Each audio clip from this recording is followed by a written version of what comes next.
Welcome to the Gray Area. It's your man Kevin Gray of 105.3 The Fan. You can follow me on my social media platforms on Twitter, Facebook, and Instagram at Kevin Gray Sports.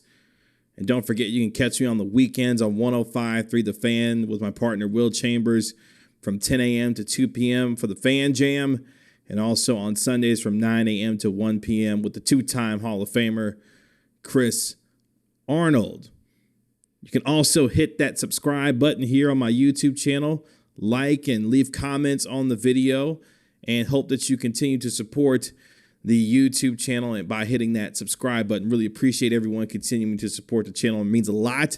Got a lot of positive feedback with the channel, so I want to keep that up. Make sure you hit that subscribe button once you're finished watching and consuming this video, if you don't mind. So we are here. The NBA is about to restart. The bubble experiment, the $150 million bubble experiment in Orlando, Florida, so far has gone pretty well. In the last couple of rounds of tests, the NBA has had a grand total of 0 positive coronavirus tests among its players, which is a good thing, obviously, because we know that Major League Baseball is having a lot of problems right now with the Miami Marlins specifically. Of course, it'd be a Florida team out here messing up. But at the same time, the NBA has shown itself to be a model of consistency and a model of leadership and vision from the top down, with Adam Silver as the commissioner of the NBA, doing what it can to ensure that these sports are coming back, and they're doing it in the safest way possible. And you got to give a lot of credit to the NBA for what they've done and how they've been able to do it, not just with the social justice messages that they are helping to continue to shed light on, but also getting back onto the floor to try and complete what has been up until now a very exciting NBA season. So you have the 8 seeding games starting this week. The Jazz and the Pelicans, the Clippers and the Lakers and the Clippers, the odds-on favorites to win the NBA championship, along with Giannis Antetokounmpo, who's looking to become a back-to-back MVP, and the Milwaukee Bucks, also a title contender. And it is going to be really exciting to see these teams back on the floor. Of course, the Dallas Mavericks with superstar Luka Doncic, Unicorn 2.0, and Kristaps Porzingis making their forays into the playoffs for the very first time together as a tandem.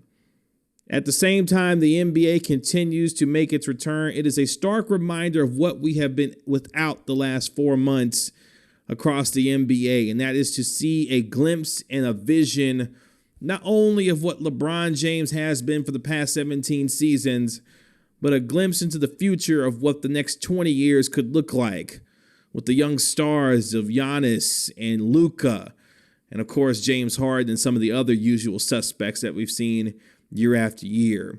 And the NBA should be very proud of itself, the way it is handled mostly this entire situation with the pandemic, and now getting its players back onto the floor, because they have been a model that has seen other leagues look to the NBA about how they can move forward with their leagues. And we know that college football is trying to get itself together ahead of what should be a college football season here in the next several weeks. The NFL in the midst of its protocols, which we'll touch on here in just a little bit. The NBA has found itself being a leader and visionary. And I can't wait. I cannot wait to see these players get back on the floor and see what they can do. Obviously, for those here in Dallas, the Mavericks are of chief concern with Kristaps Porzingis and Luka Doncic. Luka Doncic, a top 5 MVP candidate. Won't probably win the MVP, but at the same time, he has given a glimpse into his future that he will, at some point in his young career, win an NBA's MVP and potentially lead the Mavericks to a potential championship with the next 4 or 5 years. We'll see how that goes. But at the same time, the NBA and what it has done should be marveled at. They listened to science. They listened and put into place a bubble environment that, for the most part, has gone off without a hitch, except for your man Lou Williams going down there to Magic City to go get some of his wings. Aside from all of that, the NBA really hasn't had much to complain about. And all the coaches and the players have said similar things that, look, we are in probably the safest place in this country right now because we're getting tested every day. We are in a position where protocols are being strictly followed to ensure that everyone not only remains healthy, but we have an opportunity to consistently remain healthy to ensure that these games get played and we complete this NBA season. It's a wonder what happens when you listen to the science and those who are experts on this. The NHL having similar success so far. In its most recent round of tests, the NHL has had 0 positive coronavirus tests among its players. They are in 2 bubble cities, in Edmonton and in Toronto. So they are engaging in something similar to the NBA and having similar success. The MLS, Major League Soccer down in Florida, having similar success also in their latest round of tests. 0 positive coronavirus tests. The WNBA doing the same.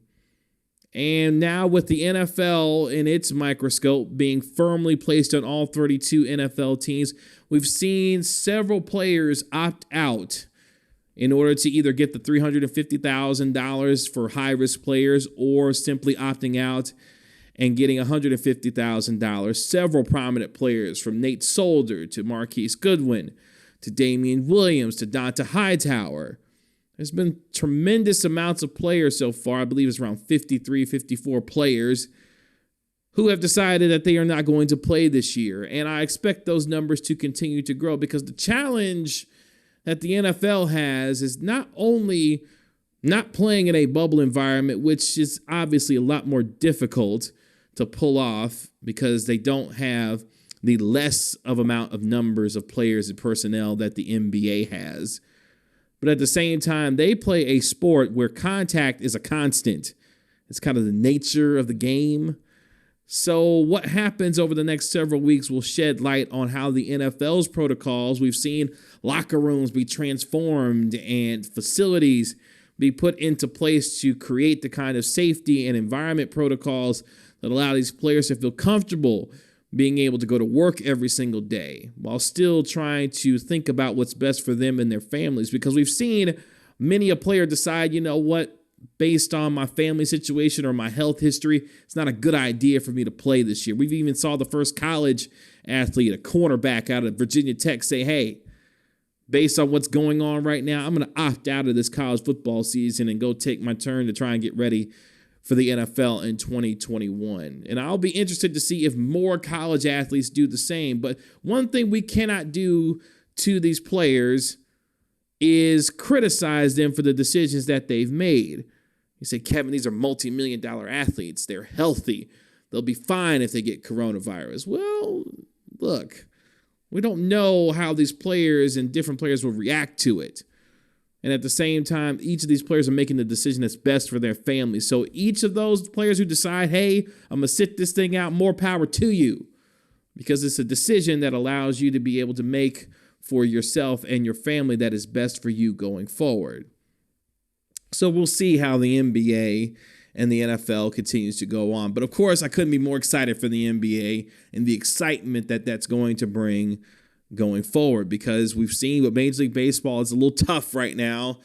They're traveling and trying to ensure that these protocols stay in place. You've seen the entire situation with the Miami Marlins and how that's gone down. It hasn't been a pretty look for the Miami Marlins, and more importantly, individuals continue to test positive for the Miami Marlins. Their season's been postponed until at minimum next week.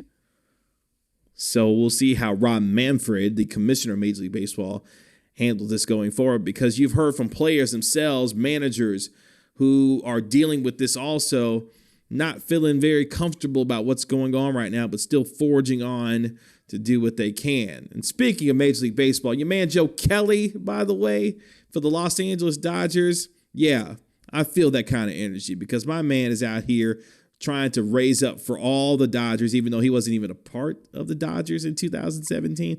Joe Kelly said, I want all the smoke. And he delivered some to Alex Bregman and had words with Carlos Correa, and Dusty Baker wasn't having any of it, the Astros manager. But at the same time, Joe Kelly doing the work of all Major League Baseball players who have felt some type of way after what's been happening with the Astros. And, of course, in 2017, found out that they were cheating to win a World Series. But, hey, Joe Kelly got suspended 8 games for his actions, which is kind of ironic if you think about it. You know, a guy, Joe Kelly, gets suspended 8 games for throwing at the, around the head area of Alex Bregman, yet none of the Astros were suspended and yet granted immunity, actually, for what they actually did in terms of 2017. But, hey, I digress. The Astros got it coming to them all season long, and it sounds like Joe Kelly has been the personification of that, if you will. So at the same time, you've got Major League Baseball and Joe Kelly and COVID-19 positive tests and a whirlwind of things that they're dealing with. The NBA making its triumphant return down there in Orlando. The NFL just trying to get itself off the ground. College football trying to figure out how they're going to play these conference schedules. The SEC announcing they're going to play a conference-only schedule. The ACC says, hey, we're going to play our conference schedule plus 1 non-conference game. And, hey, by the way, Notre Dame, you get to compete for an ACC championship. Good luck with that for Brian Kelly and the Notre Dame Fighting Irish. So there's a lot going on right now, which means we're getting sports back in some form or fashion. But as I've mentioned before, you proceed with caution with all of this because it can happen and be taken away in a moment's notice. But it appears that the Major League Baseball is going to continue to forge on. The NBA has found itself being a model of consistency and visionary and leadership to allow its sport to continue to flourish and return. And the NFL, well, the NFL is the NFL. Speaking of the NFL, everybody loves lists. I heard that somewhere. Everybody loves lists. That top 100 list thing, yeah, it might be time we do something a little bit different with that. Because for the life of me, I can't understand how Patrick Mahomes was the 4th best player and the 3rd best quarterback on that list. The top 3 players this year, Lamar Jackson, Russell Wilson, and Aaron Donald, and your man, Patrick Mahomes, 4th in that order. Go figure. Christian McCaffrey coming in 5th. But at the same time, look, man, I'm excited. You should be excited. No, I'm not talking about the Dallas Cowboys. We'll have plenty of time to talk about the Dallas Cowboys and their storylines. You can see my previous video where I talked about how the Cowboys need to quit being America's joke and become America's team again. Make sure you watch that video. Had some thoughts on the Dallas Cowboys and their season upcoming. But at the same time, it's exciting. The NBA is coming back, and it is back. The NFL, Major League Baseball, the NHL doing its thing out in Canada. It's a good time to be thinking about sports and trying to get away from some of the other things that we're dealing with, while keeping in mind, though, that all of this is to be proceeded with caution because you just never know with these things. But nonetheless, hey, Captain Optimism here. We're going to hope that these sports stay around. And look, when you're watching these folks, be thankful that they're out here playing for our entertainment because they don't have to. But at the same time, it's exciting. And as we go on throughout the rest of 2020, hopefully these sports can survive. But at the same time, hey, man, we've been missing sports. We're just glad sports are back in this way. And for the NBA, let's go NBA. They've done everything they can to put themselves in the best position possible. And so far, so good. Let's just hope it stays that way. It's been another episode of The Gray Area. Make sure you follow me on all social media platforms, Twitter, Facebook, and Instagram at Kevin Gray Sports. And don't forget to catch me on the weekends on 105.3 The Fan. Make sure you hit that subscribe button, like, leave comments and questions on the video, and I'll be sure to answer them on my next video. Peace.